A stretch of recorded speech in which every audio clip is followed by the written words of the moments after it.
I'm Josh Stanley. I was one of the first in Colorado to open a dispensary. In fact, I was the first in Denver, Colorado. I started Colorado's first true political action group. I helped to co-author House Bill 1284, the first bill of its kind to cover statewide regulatory issues in Colorado. I authored the full portion of the research and development part of House Bill 1043, following year's cleanup bill. I have spent the last 6 years developing high cannabidiol plants and low THC plants, also high THC plants and low CBD plants. My family and I started treating children with intractable epilepsy about 2.5 years ago to an alarming degree of success. We experienced in the children about 90% reduction in their seizure rates across the board, and are currently on a mission to bring the word of Ganja to the world, from a medical perspective, from a recreational perspective, legalization and decriminalization. In Jamaica, the benefits are immeasurable, from industrial benefits to economic benefits, social benefits, healthcare benefits, medical benefits, research benefits. The list just goes on and on. The ancillary benefits to Jamaica are so wide-scaling because here you truly have what many people would consider to be the home of Ganja. Yeah, Ganja is still illegal, but you have the biggest brand in the world somehow, even though Ganja is still illegal. So you have a leg up on the rest of the world. Now there are countries like Mexico, Uruguay, certainly Ghana, even China, Portugal, looking at legalization or even decriminalization. But who knows Uruguay for Ganja? Who knows Mexico for Ganja? No. Jamaica is Ganja. So Jamaica has an incredible opportunity to use that brand. You know, it seems to me that Jamaica a lot of times has thrown out the family silver to a large regard, giving away industry or being usurped by Western influence in the coffee plantations and the sugar cane fields. This is not an instance that needs to happen. Ganja is uniquely Jamaican, and it's Jamaica's choice. Is she going to take advantage of this opportunity and not throw away the family gold? Because that's what Ganja is for Jamaica, gold. So how do you think Jamaica will be able to move from the medical marijuana-based industry? The most natural progression of moving into Ganja, whether it's decriminalization or whether it's legalization for recreational purposes, the number one logical step is medical Ganja. That's what we did in Colorado. Those are the laws that I helped to author. And what it does is it shows proof, it shows efficacy, and it takes the scary out of the plant for the soccer mom, if you will, for the opposition. Pretty soon those polls start going higher as more and more people's lights get turned on through the true medicinal benefits. It's inevitable that recreational follows medical, but you crawl before you walk and you walk before you run. The world leaders really don't have much of a say in what Jamaica does, and Jamaica is starting to understand that. The world leaders pressured Uruguay. Uruguay said, we don't care, this is what's good for our people. The federal government pressured Washington and pressured Colorado, and we said, we don't care, this is what we feel is good for our people. What you're starting to see across the globe right now is a certain level of civil disobedience, where people sit down and say, enough is enough. You're not going to ruin hundreds of thousands of lives through ridiculous incarceration.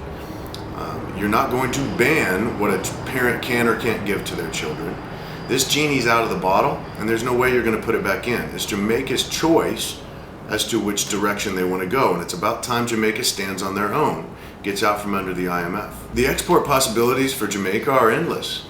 When you look at all of the land in Jamaica right now, and I've gone out and toured it, that's not being used, that's sitting there idle because large sugarcane companies have created essentially subsidies for small farmers who are living in poverty right now. You can grow hemp, medical hemp, industrial hemp, Ganja, medical Ganja, recreational Ganja. You can take those products and you can turn those products into a variety of different types of industrial goods.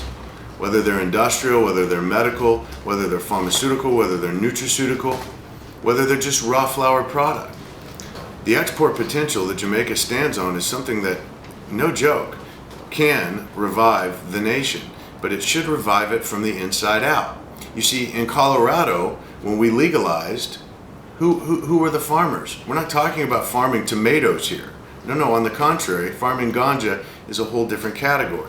So the ones that were farming ganja were the people that were hiding in basements in Colorado. When the light came on and it became legal, they started to come out, and now they're the small entrepreneurs, and it started with small business. That's the same thing that will happen with the small local farmers in Jamaica. They're going to come out. It's going to be a revitalization from the inside out, not the outside in. I do not think that the future ganja growers in Jamaica should take the exact same framework that they took in Colorado. That's why I'm here. I'm here to make sure that you do not make the mistakes that Colorado made. While most of the world thinks that it's a perfect system there, it is far from it. And the regulatory control that Colorado has put on ganja is absolutely absurd. Jamaica needs to have free ganja, though regulated, free for anyone to be able to get into the business, and not hold the bar so high that the common man cannot get in. I was just with the president of the Small Business Association today, who plans on making trips and getting and having forums with all of these local farmers across Jamaica to show them how to set up limited liability companies and corporations, small businesses, so that they can have their own business, they can move into banking, they can have their own commodities, they can sell to export companies, or they can band together to create co-ops. The sky is the limit. They can keep it as big or small as they want to keep it, but it's something that's theirs. They don't have to hide anymore when they take their children to the school bus. I think the Decriminalization Act will be put in place before December 1st of 2014 in Jamaica. I feel very confident as such. After meeting with many of the ministers, senators, and a lot of the decision makers, the consensus is that it must happen now. It's a shame that it's gotten to this point, but people don't tend to change until their feet are held to the fire. Jamaica wants to be first. Jamaica needs to be first, but Jamaica's not going to be first if they don't act this year. Public forums, public nods of approvals from ministry, but actual commitments, both on paper and both verbal, to the people of Jamaica that it will happen this year. You know, you've got a PNP party that may or may not be in power a year and a half, 2 years from now, in the next general election. So what needs to come about this, I think many of the people are looking at the PNP party and said, well, we expected change, and nothing changed. And so what happens in those situations is you get a flip-flop. The opposition party could step in.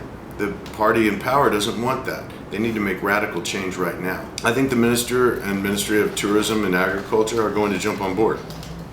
I really feel confident about that. Though they haven't been as vocal to this point, it's very difficult. Politics is a funny game. The more people you have in the cup, the more want to join the cup. It's inevitable. So even if they are anti or are against this, at some point in time, to save their political career, they better get busy. The government of Jamaica they're consulting with people like me, with other lawmakers who stood beside me in Colorado to ask us questions about efficacy and safety. They're asking the right questions, whereas before I understood that they were just dancing around an issue. Now they're asking pointed questions. They're understanding now that teen use has actually gone down when it was legalized, because there was no mystique in it anymore. You know, it's the whole you can go through this door all you want, but this door over here, don't touch that door. Well, everybody has to get through that door. That's human nature. So now they're starting to understand the value of decriminalization, where now you're going to trade crime and fines for jobs and revenue. There are two main compounds in the cannabis and hemp and or ganja plant. That is cannabidiol, the non-psychoactive component, and tetrahydrocannabinol, or THC, or delta-9, which is the psychoactive component. Now, in everything in nature, there's a yin and a yang. They're diametrically opposed to each other. THC is what neurologists and physicians are concerned with in a child's developing brain up to the age of 25, as brains do develop up to the age of 25. There's limited study to show that there might be some inhibition with the use of THC in a developing brain. Now, I don't believe there's enough study, so I don't believe that can be conclusive. But they're talking about memory inhibition and things like this. Now, cannabidiol, on the other hand, is actually showing to improve brain function, or actually improve brain function, which is why these children that we treat with epilepsy simply don't just stop seizing, they're actually coming back more and more on a developmental, on a motor and social skills. So it seems as though cannabidiol is actually playing a role in repairing a brain function, where THC might have a little bit of a dismissive effect. Both are, I believe, equally important. THC is showing some vital effects in being able to annihilate cancer cells in test tubes. CBD does as well, but you know what? When they come together, even in trace amounts of one another, they activate each other. And that's what diametrically opposed forces do. That's what the yin and yang does. It's kind of like two sides of the same coin. And that when they come together, you see powerful medical happenings. So we harvest a CBD plant, for example. That raw matter goes in and gets hung, and it gets cured and it gets dried, and that's the decarboxylation process that actually activates the cannabidiol molecule. And then that goes into what we call a rotovap, or a food-grade ethanol extraction device that uses high pressure and high temperature to then extract the cannabidiol, the terpenes, the flavonoids, and the other compounds out of the plant. That goes into essentially an oil. Then that oil is then mixed with either a coconut oil, an olive oil, or even a hemp oil as the medium for dosage. There is also critical CO2 extraction is a very good way, but to this point, critical CO2 extraction is shown to be a little bit harming on some of the molecules and potentially less effective than a food-grade alcohol extraction technique. The one that people should really be aware of and actually stay away from to a large extent is going to be your propane type extractions. My advice to anybody looking to get into this industry in Jamaica is start working on it now. Start planning now. Whether you're a farmer, whether you want to do an extraction facility, whether you want to have a bakery for baked goods, whatever the case may be, start getting with, if you're not familiar with how to open a business, start getting with the Small Business Association here in Jamaica. They can't wait to see you. It will cost you nothing. They want to work with you to begin prosperity from the inside out with Jamaica. They're wonderful people. They'll help you set up your business. And anyone who needs help with organic farming techniques, we're always here. Our group is here, and we'll be putting on seminars and forums to be able to share some of those secrets as well. Big props to David Chun and Ganja Brothers Association. Way to go, guys. You got to keep up the good work. You guys are doing it right. Instead of activism, you've chose education. That's the way to go. That's why you change hearts and minds. Much love. I'm Medibi. Them say me not normal.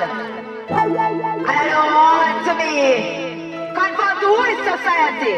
Just give me the fire, make me like me ganja. Hold my meditation, when me find the answers. Highly high, most higher the creator. You're gonna find out sooner than later. Just give me the fire, make me like me ganja. Hold my meditation, when me find the answers. Highly high.